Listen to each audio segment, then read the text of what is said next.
The most comforting food in American history was born in one of its cruelest places. Okay, so if you clicked because you wanted to know how peanut butter ended up in every lunchbox in America, you're in the right place. But the real story is bigger, stranger, and darker than a jar on a shelf. Because this isn't a story about a snack. It's a story that runs through indigenous fields in South America, gardens hidden behind slave cabins, Civil War camps, a Michigan sanitarium where food was basically treated as medicine, and a Depression-era kitchen where a spoonful of brown paste stood between a child and hunger. Now, there are two ways to tell this history. One says a brilliant inventor gave America peanut butter. The other says nobody invented it at all, that it was carried, buried, and survived into existence. Only one of those is true, and it's not the one you were taught in school. And here's the thing you already feel, even if you've never said it out loud. The foods we call comfort foods almost never start as comfort. By the end of this, you'll know exactly what that sandwich in the paper bag was really carrying. But first, we've got to answer a question almost nobody asks. How did a seed that hides underground end up crossing an ocean twice before it ever touched a slice of white bread? You'd probably assume the peanut is as American as the sandwich it lives in. Planted here, ground here, eaten here. One straight line. Or maybe you'd guess it came over with European settlers. Both guesses are wrong, and the truth involves a plant that behaves like it's hiding something. So, first thing, the peanut is not a nut, and it was not born in the American South. It's a legume with one of the weirdest survival strategies in all of agriculture. Its yellow flowers bloom above the soil like any other plant, right? But after pollination, something almost theatrical happens. A slender stem bends downward, pushes into the dirt, and the pods form underground, hidden from the sun, hidden from sight. The peanut literally buries its own future. Keep that image in your head. Trust me, it's going to matter later. Now, long before European ships ever appeared on American shores, indigenous peoples in South America were already cultivating this crop. Archaeological evidence places the peanut deep in the history of the continent, and food historians point to the Inca grinding peanuts into paste centuries before any American patent existed. This wasn't some oddity to them. It was food. It was oil. It was nourishment you could carry, grind, mix, and store. It moved through trade routes and migrations, through cooking fires and memory. Then came 1492. European expansion shattered the older worlds of the Americas and created new routes of forced movement. Plants crossed oceans with astonishing speed: potatoes, tomatoes, maize, cacao, tobacco. And the peanut left its original homeland, travelled across the Atlantic to Africa, and took root in African agriculture and African hands. But here's the turn. It didn't stay there.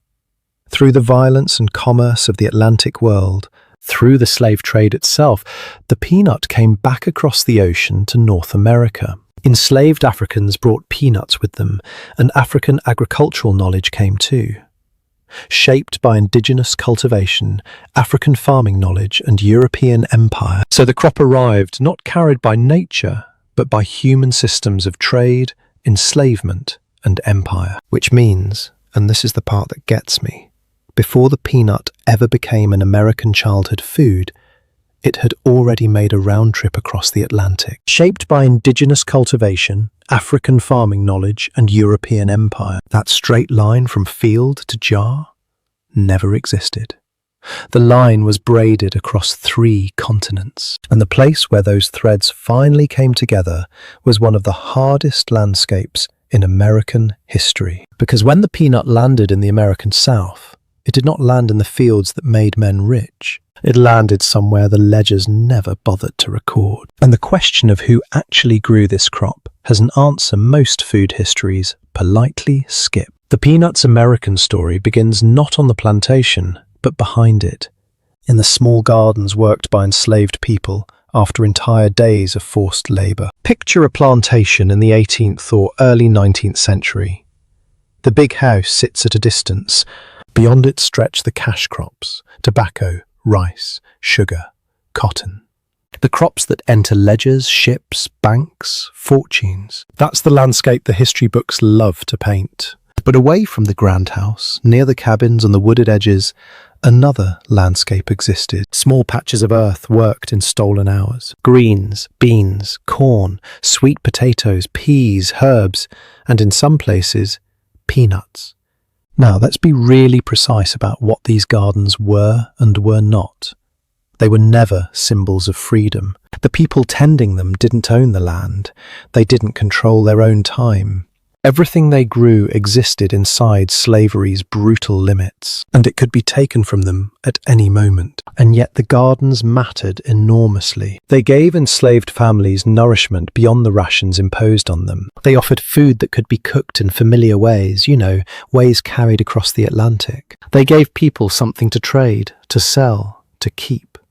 They were the narrow margin where agricultural skill survived under a system built to crush it. The peanut belonged exactly to that world. You could roast it or boil it, grind it, put it in stews, carry it in a pocket. It wasn't glamorous. It never showed up in the fine dining rooms of the plantation house. It belonged closer to the ground, to hands, pots, fires, and hunger. And here's why this matters. American food history prefers clean origin stories. It prefers inventions, great men, cheerful illustrations of farm families, and shining grocery shelves. But the peanut's path through the South cannot be told without the labor of enslaved people and the knowledge they carried, adapted, and protected. People planted because children needed to eat, because the master's ration was not enough, because a garden, however small, was a fragment of control over your own table. Later, America would call peanut butter wholesome, simple, home. But its first American vocabulary was harder: hunger, labor, survival. For decades, the peanut just stayed there, at the margins, in the shadow of a crop so powerful they called it a king. Then that king started destroying the very people who served it, and something small and six-legged delivered the final blow. The peanut's rise was only possible because of cotton's slow, grinding collapse. First, war. In 1861, the United States tore itself apart, and the South became a landscape of absence. Absent men, absent animals, absent food, absent certainty. Armies moved through farms and towns. Railroads became targets. Fields got trampled. Homes became hospitals. Prices rose. Supplies vanished. For soldiers, meals meant hardtack, salt pork, coffee, beans if they were lucky. Hunger was a regular companion. And in that world, peanuts, cheap, portable, needing no plate, no knife, no ceremony, became familiar across wartime America. A soldier could crack the shell with dirty fingers by a fire. A child could hold a handful. A family with nothing else could turn to them because, well, they were there. War changes the meaning of ordinary food. A small crop becomes valuable not because it's fashionable, but because it keeps a body moving one more day. When the fighting ended in 1865, slavery was abolished, but emancipation did not bring land, security, or economic justice to most formerly enslaved people. The plantation system changed its legal form, but the debt, the dependent, the racial domination, a lot of that endured, and the region stayed shackled to one crop. Cotton had enriched planters, expanded slavery, and exhausted the soil. After the war, it still seemed like the only thing. Many farmers knew how to sell. So year after year, the same fields were planted, and year after year, the same debt returned. A farmer borrowed in spring for seed, tools, food, supplies, then gambled that autumn prices would cover it. If prices fell, the debt remained. If weather ruined the crop, debt remained. If insects came, debt remained. And then the insects came. In 1892, the Boll weevil crossed the Rio Grande, near Brownsville, Texas. Small, destructive, relentless, feeding on cotton buds and flowers, advancing 40 to 160 miles a year, until by the early 1920s it had infested virtually the entire cotton belt. The very crop entire communities depended on became a field of uncertainty. Now look, there was no single morning when every southern farmer woke up and abandoned cotton. History is rarely that neat. But the pressure was real, and it was existential. Farmers needed crops that could be eaten, fed to livestock, sold, rotated. They needed something that might actually restore exhausted soil instead of demanding more from it. And suddenly, the peanut looked different. Not just a poor person's snack, not just a street vendor's thing. A crop, a possibility, an escape route. And this is exactly where the legend walks in. The man you were probably taught invented peanut butter, except he didn't. And the true story of what he actually did is, I'd argue, better than the myth. George Washington Carver did not invent peanut butter, and correcting that myth makes him more important, not less. In the 1890s, at the Tuskegee Institute in Alabama, under the leadership of Booker T. Washington, Carver began working with farmers facing depleted land and shrinking prospects, and his own story is staggering. Born into slavery around 1864, near the end of the Civil War, he survived childhood illness and instability, then chased education in a country that threw obstacle after obstacle in front of black Americans seeking knowledge or authority. The popular retelling turns him into a magician, the lone genius who invented peanut butter, discovered hundreds of miraculous peanut uses, saved the South single-handedly. That story is false, or at best, so simplified it hides the truth. Peanut paste existed before Carver's best-known work. A Canadian named Marcellus Gilmore Edson had patented a peanut paste back in 1884. Other inventors, doctors, and manufacturers were already grinding peanuts into food. Carver did publish a famous bulletin listing a huge number of possible peanut uses, over 300 by most counts. But he did not invent the commercial spread that later filled American jars. His real importance was different, and more human, you know? Carver believed Southern agriculture could not survive if it kept worshipping cotton. He pushed farmers to rotate crops. He promoted peanuts, sweet potatoes, cowpeas, plants that could nourish both people and soil. And he didn't stay behind institute walls. He took that knowledge out onto the rural roads of Alabama through demonstration work and educational outreach. Picture it. Dust rising behind a wagon, farmers gathering around, soil in their hands, debt in their thoughts. For poor farmers, black and white alike, the questions were not abstract. What can be planted? What can be sold? What feeds the family if cotton fails? Carver's answer was never that peanuts would fix everything. They didn't. Racism, land inequality, exploitative credit, and poverty, none of that gets cured by crop rotation. But the peanut offered one form of resilience. It fed people. It fed livestock. It could be processed and sold. It could interrupt the endless cycle of cotton. In a region where so much had been taken from the soil, it became a plant of renewal, not a miracle, a chance. The myth turns Carver into a mascot. The truth returns him to history. Not alone in the lab with a jar, but among farmers, students, soil samples, crop bulletins, and fields. But hold on. If Carver didn't invent peanut butter, who did? The answer takes us out of the fields entirely, to a place with white walls, strict rules, and a philosophy that treated pleasure itself as a symptom. Because peanut butter's first American identity wasn't a treat, it was a prescription. Peanut butter began, in part, as health food for the sick, served in the strict, anxious halls of a sanitarium. In the 1890s, inventors and manufacturers were figuring out how to mill roasted peanuts into paste. The idea itself was ancient. People across cultures had ground seeds and nuts forever. What changed was scale.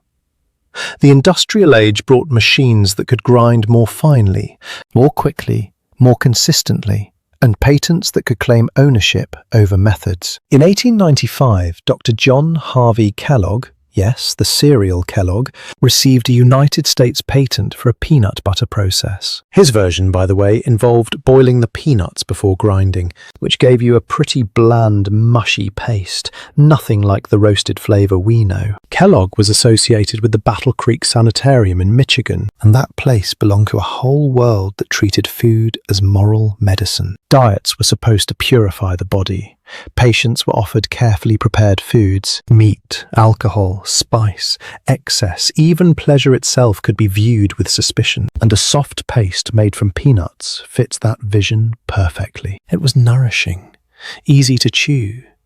It seemed disciplined. So the food that would one day get smeared carelessly onto bread by hurried parents first belonged to patients with weak teeth and fragile digestion, and to this late 19th century belief that modern life had made Americans nervous, tired, overfed, badly fed, or morally undisciplined, and that the right breakfast, the right grain, the right paste might repair them. There's something almost comic in that, right? But it reveals a pattern that runs through all of food history. Foods change identity. They start as medicine, then become fashion, then habit, then memory. Meanwhile, out on the streets, the peanut was building its other reputation. By the late 19th century, vendors were selling roasted peanuts near train stations, theatres, fairs, circuses, sporting events. That smell of hot shells and salt drifting through the crowd. It was cheap enough for ordinary people, and that was its power. No silver spoon required. No formal dining room. You bought it in a paper cone, ate it while walking, shared it between strangers, dropped it, swept it off the floor. In an America becoming more urban and industrial, the roasted peanut fit the rhythm of public life. Quick, portable, a small pleasure between destinations. But popularity brought stigma. Peanuts carried the mark of class. They were tied to street life, to noise, to crowds, to mess. Shells littered floors. The smell lingered. Polite society wrinkled its nose because the peanut's very accessibility made it seem lowly to people who measured status by distance from the street, and yet it kept moving upward. Street food becomes snack. Snack enters the pantry, and the next step was not to sell the peanut in a shell. It was to crush it. But those early peanut pastes had a fatal flaw, one that kept them out of most American homes. The jar betrayed you. Ground peanuts naturally release oil, so a jar left sitting would split into layers, dense solids below, a slick of oil on top. Grocers were literally told to stir the tubs with wooden paddles, or the stuff would spoil. Solving that one problem would do more for peanut butter than any inventor's legend. And the solution wasn't really about food at all. It was about trust. In 1921, a Californian named Joseph Rosefield patented a process using partial hydrogenation to stop the peanut oil from separating, and that single fix turned a paste into a household object. After Rosefield, peanut butter became stable. It could sit on a store shelf. It could be shipped across the country. It could arrive in a kitchen looking exactly the way it did when it left the factory. That stability changed everything because it meant a jar could wait. It could stand in a cupboard through good weeks and bad ones. It could be opened one day, closed the next, and still be there when money was short, when fresh food was scarce, when a child needed lunch. And this arrived at exactly the right historical moment. The early 20th century was an age of processing. Railroads connected regions, cities expanded, foods travelled far from their origins, and a family no longer needed to know the farmer. They needed to recognize the label. Glass jars, printed labels, sealed packages, and advertising rewrote the whole relationship between buyer and food. The peanut completed its transformation. From a crop pulled out of dirt, to an ingredient, to a product, to a brand. But understand what was really being sold here. The industrial food system was asking families to trust something made far away by people they would never meet. And the jar answered with consistency. The same colour, the same texture, the same taste, every single time. In an uncertain country, consistency could feel like comfort. And the country was about to become very, very uncertain. Because in 1929, the American economy collapsed, and the jar that could wait was about to meet the family that couldn't afford to. The Great Depression is where peanut butter stopped being a product and became something closer to love. The collapse of 1929 was not one experience. Its pain moved unevenly. Some families lost jobs, others lost farms. Some stood in breadlines, Others took in boarders, mended clothes, watered down soup, or went without so the children could eat. But across the country, households learned the same hard arithmetic. How much food can this money buy? How many mouths can it feed? How long will it last? Peanut butter answered those questions better than almost anything else in the store. It was filling. It was relatively cheap. It kept thanks to that stable jar. You could spread it thin or thick depending on the week. You could serve it with bread, crackers, celery, apples, or whatever the kitchen happened to hold. A slice of bread, a spoonful of peanut butter, maybe a little jam if there was jam, maybe no jam at all. Now, let's be clear about the limits. The jar was not a cure for poverty. Nothing in a pantry cures poverty, but it could make a meal from almost nothing. And that is its own kind of power. And here's the emotional mechanism at the heart of this whole story. The thing that explains why this food, and not 100 others, became sacred. A food becomes beloved not only because it tastes good. It becomes beloved because it shows up when other things fail. It gets linked to survival. And then, and this is the crucial part, after the crisis passes, the food keeps the emotional glow of having been there. Peanut butter was there, in kitchens where the stove was old, in apartments where the rent was late, on farm tables after poor harvests, in lunch pails carried by children who knew, without anyone saying it out loud, that there was not much food to waste. The food historian Andrew Smith has said it plainly. It's the Great Depression that made the peanut butter and jelly sandwich the core of childhood food. All it needed now was a ritual to live inside. Because the peanut butter and jelly sandwich feels so inevitable that you'd swear it always existed. It didn't. 3 separate industries had to line up before it could, and its first appearances were somewhere you'd never expect. Not the lunchbox, the parlor. The sandwich had to be assembled by history before it could be assembled by a parent. Peanut butter had to become commercially available. Bread had to become soft, cheap and packaged, and during the first half of the 20th century, commercial sliced bread did exactly that. Uniform, easy, no skill with a knife required. Fruit preserves had to move from special treat to household staple. And funny enough, early peanut butter and jelly combinations actually showed up in more refined settings than memory suggests. Peanut paste paired with jams and preserves at teas and social gatherings, salty and rich against sweet and bright. The great transformation came when the sandwich left the parlor and entered the lunch pail. The modern household was increasingly organized around time. Parents worked, children attended school, meals had to be made in that narrow space between dawn and departure. Peanut butter and jelly was basically domestic engineering. Cheap enough for many families, sweet enough for children, filling enough to be called lunch, and it travelled without needing a plate. Then the Second World War pushed it even further.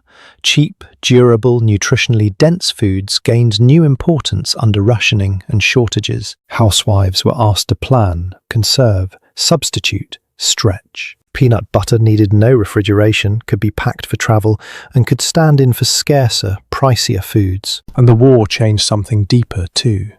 A child's lunch was no longer purely a private family matter. Schools, government programs and nutrition campaigns began treating children's meals as part of the nation's future. A country at war needed healthy workers, healthy soldiers, healthy citizens. So the lunch pail started carrying more than food. It carried parental care, thrift, discipline, and the hope that the child would come home safe. Now listen. The school bell rings, chairs scrape, children hurry into hallways, metal lunchboxes clatter against desks, brown paper bags crinkle in small hands. It is noon, and inside those bags, again and again, is the same sandwich. But here's where the warm nostalgia needs a harder truth sitting next to it. American schools were never equally funded or equally fed. Segregation shaped educational life across much of the country. Rural schools, urban schools, black schools, white schools, rich districts, poor districts, they did not offer the same meals or the same conditions. So the same sandwich meant different things depending on who received it. To one child, it was boring. To another, it was the only reliable meal of the day. To another, proof that someone woke up early and made something. To another, a reminder of what the family could not afford. The American childhood built around peanut butter was never one childhood. It was many childhoods, divided by race, region, and income. The sandwich crossed those boundaries in only one narrow sense. Many people could afford some version of it, but the country it travelled through was still marked by the old divisions of land, labour, colour, and wealth. By mid-century, advertising finished the transformation. The ads spoke to mothers. They promised energy, strength, thrift, children who'd happily eat what was put in front of them. No time for breakfast? Peanut butter. Need a quick lunch? Peanut butter. Kid refuses vegetables? Peanut butter. Money is tight? Peanut butter. The jar sat upright on the shelf, calm and cheerful, like it had always belonged there. But you know now what was underneath that label. The seed under the soil. The gardens beside slave cabins, the farmers escaping cotton's grip, the sanitarium patients, the depression cupboards, the children eating what adults could afford to send. A crop associated for centuries with poverty had become an emblem of comfort, and the transformation was so complete that the poverty vanished from the story entirely. Remember the strange thing the peanut plant does? The flower that blooms in the light, then bends down and buries its own fruit in the dark. That is exactly what America did with this food's history.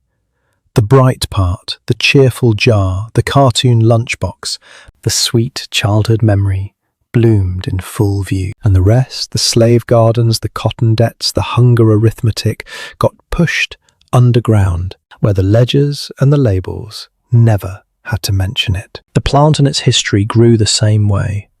That's the hidden connection sitting in every jar. Comfort food is survival food that outlived its crisis and kept the glow. The child at noon, opening the paper bag in 1950-something, is holding the endpoint of a seed that crossed the Atlantic twice, fed people who owned nothing, rescued soil that cotton had ruined, and stood guard in cupboards through the worst decade in American economic memory. A nation tells itself who it is through monuments, but it also tells itself through lunch, and it doesn't always tell the truth. So tell me about yours. The lunch that appeared again and again, the one you never questioned, the one somebody made for you in the dark before you were even awake. What was inside it, and who packed it? If you've watched this far, you're already the kind of person who wants to know where ordinary things come from, where the buried parts of the story are. And this channel is where we dig them up, one object at a time. Subscribe.